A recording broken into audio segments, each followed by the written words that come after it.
Rubashkalarning materialini qaranglar, kачествосini qaranglar. Xitoyki qizlar juda ham sifati zo'r, har xil brend yozuvlari tushirilgan, razmerlari standart, oversize stilda turadi. Bemalol 52-razmergacha ham to'g'ri keladi bularimiz.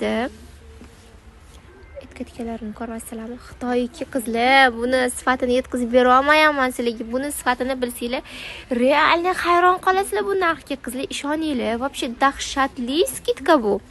Foydalanib qolinglar. Hayit oldi aksiya, klientlarimiz ham maza qilishsin, duo qilib kiyishsin degan maqsadda qattiq yo sifatsiz tovar emasdi, sifati zo'r bo'lgan tovarni sizlar uchun shunaqa skitka qilib qo'ydik. Xullas kalom qizlarjonlar, tezroq do'konimizga kelinglar va shunaqa chiroyli bo'lgan futbolkalarimizni, rubashkalarimizni arzon narxlarda olib ketinglar qizlar. Даже ishlab chiqarish ham hozir bunaqa narxda sotilmayapti. Biz sizlar uchun zo'r sifatli tovarni klientlarimiz maza qilsin deb arzon qilib qo'yganmiz.